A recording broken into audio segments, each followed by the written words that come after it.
नमस्कार, मैं हूं आपके साथ आस्था कौशिक। उत्तर प्रदेश में एनकाउंटर पर कास्ट वॉर जारी है। समाजवादी पार्टी के बाद अब कांग्रेस मंगेश यादव के एनकाउंटर पर सवाल खड़े कर रही है और कांग्रेस प्रदेश अध्यक्ष डकैत मंगेश की तुलना सज्जन व्यक्ति से कर रहे हैं। वहीं एनकाउंटर में जाति की राजनीति पर अब मायावती ने भी सवाल खड़े कर दिए। आपको रिपोर्ट दिखाते हैं। अपने राजनीतिक संकीर्णताओं में फंसे हुए कुछ लोगों के द्वारा जाति, मत और मजहब के आधार पर समाज को बांटने की कुत्सित चेष्टा की जा रही हो।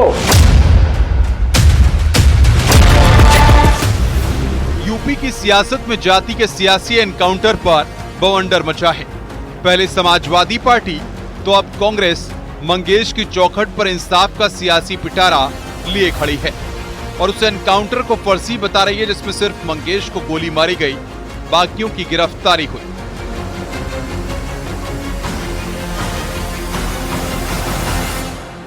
जिस तरह पिछले कुछ दिनों से मंगेश के एनकाउंटर पर विपक्ष हमलावर है, सरकार से सवाल पूछे जा रहे हैं, उसमें सबसे बड़ा सवाल यही है, क्या मुख्य आरोपी का सरेंडर कराया गया? मंगेश का एनकाउंटर विपिन कैसे बच गया? सुल्तानपुर में जाति देखकर एनकाउंटर हुआ, ये वो सवाल हैं जो विपक्ष की तरफ से लगातार पूछे जा रहे हैं। अब इस पर डीजीपी प्रशांत कुमार का भी बयान आ चुका है।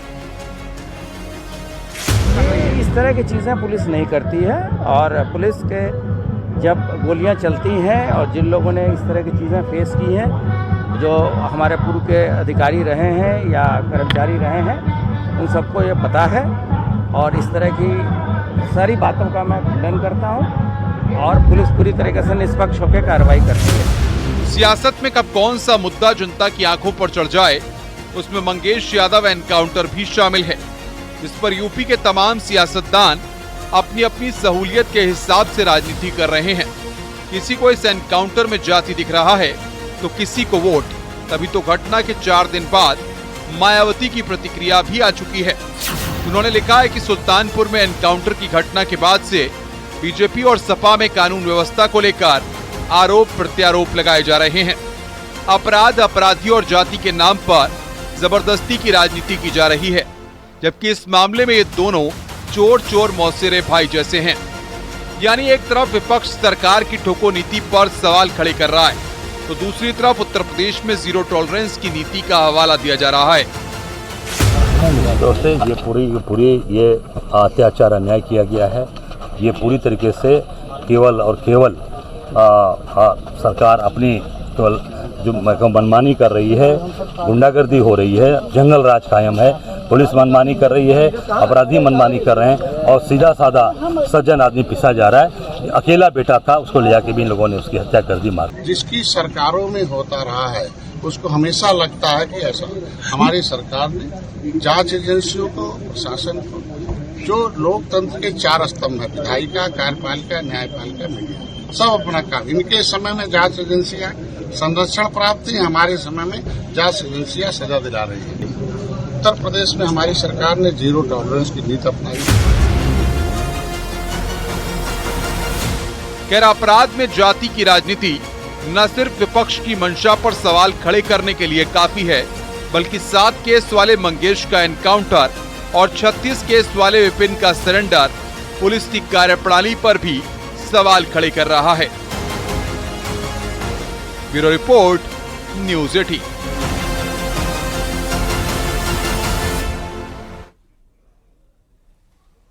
एनकाउंटर में जाति का एंगल ढूंढने वालों को उन आंकड़ों पर भी नजर डालने की जरूरत है जिसमें हर जाति धर्म के अपराधी शामिल हैं। डीजीपी प्रशांत कुमार ने जो आंकड़े जारी किए हैं उसके मुताबिक 2017 से अब तक पुलिस एनकाउंटर में 207 अपराधी मारे गए। इसमें अलग अलग जाति और धर्म के अपराधी शामिल हैं।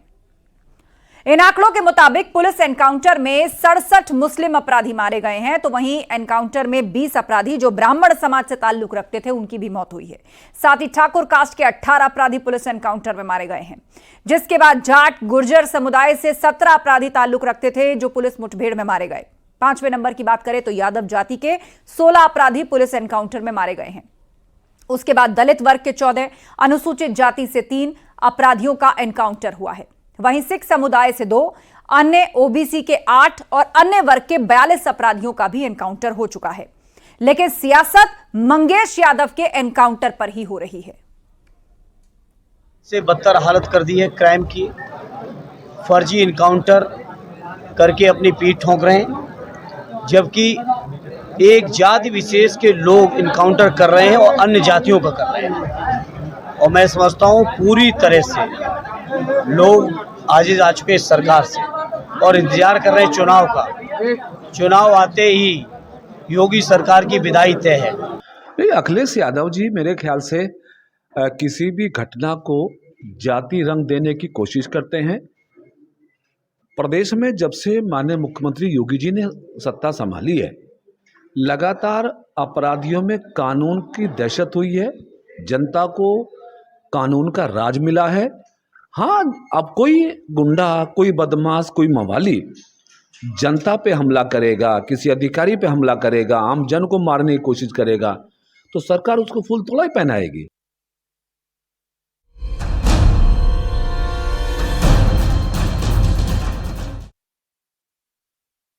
इंडियन ओवरसीज कांग्रेस के अध्यक्ष सैम पित्रोदा ने राहुल गांधी को लेकर बड़ा बयान दिया। उन्होंने कहा कि राहुल गांधी पप्पू नहीं हैं, वो बहुत शिक्षित हैं और किसी भी विषय पर गहरी समझ रखते हैं। उन्होंने ये भी कहा कि राहुल का विजन बीजेपी से बिल्कुल अलग है।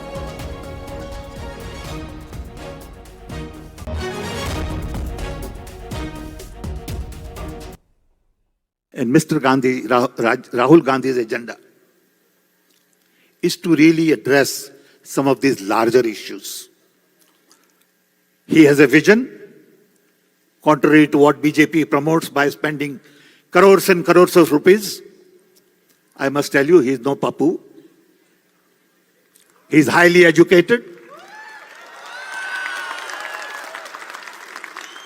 He is well read. He is a strategist with deep thinking on any subject.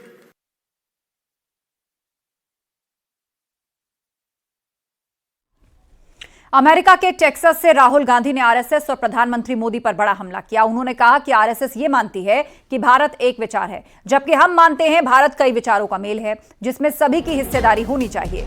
PM Modi पर हमला करते हुए राहुल गांधी ने कहा कि इस चुनाव में लोगों को समझ आ गया कि प्रधानमंत्री मोदी ने देश के संविधान पर हमला किया।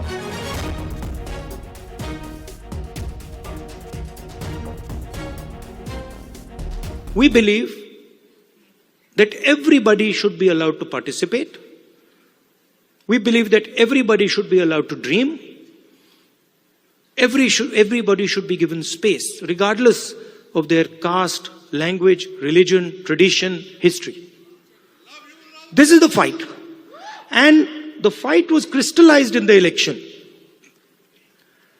when millions of people in India clearly understood that the Prime Minister of India is attacking the Constitution of India.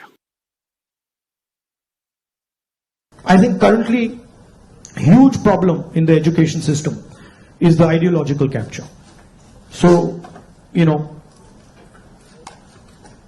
feeding ideology through the education system. Most of our vice chancellors today are placed by the RSS. It's an organization that has a very particular perspective on life, on history, on the future. That's really damaging. Having one organization that is placing all its people in our education system, I think that's damaging. So ensuring that people who run our education system are independent, are not, ideological, or are not committed to sort of a particular way of thinking, I think is important. प्रधानमंत्री मोदी और RSS के खिलाफ राहुल गांधी के बयान पर गिरिराज सिंह ने निशाना साधा और कहा कि राहुल गांधी हिंदुस्तान के बाहर जाकर भारत को ही गाली दे रहे हैं, चीन की तारीफ कर रहे हैं, लगता है कि वे चीन के पैसों पर पल रहे हैं। तो दुष्यंत कुमार गौतम ने कहा कि राहुल गांधी के दिमाग में सत्ता का बुखार चढ़ गया है। ये बाहर में जाके चाइना का ब्रांडिंग कर रहे हैं। इन पर तो ऐसे लोगों को, अगर कानून भारत में नहीं होता, अगर मोदी जी संविधान की रक्षा नहीं करते, तो ऐसे लोगों को देशद्रोह का मुकदमा चलाना चाहिए, जो भारत की निंदा भारत के बाहर जाके करे। भारत चाइना से पैसा आता है, राजीव फाउंडेशन में पैसा आता है, 1 करोड़ 35 लाख रुपए पहले आया है। पाकिस्तान टेलीविजन के वो हीरो हैं, इसलिए राष्ट्रीय विरोधी जो देश बातें वो करते हैं और जो हमारे से देश घृणा करते हैं उनकी मित्रता निभाने का काम करते हैं।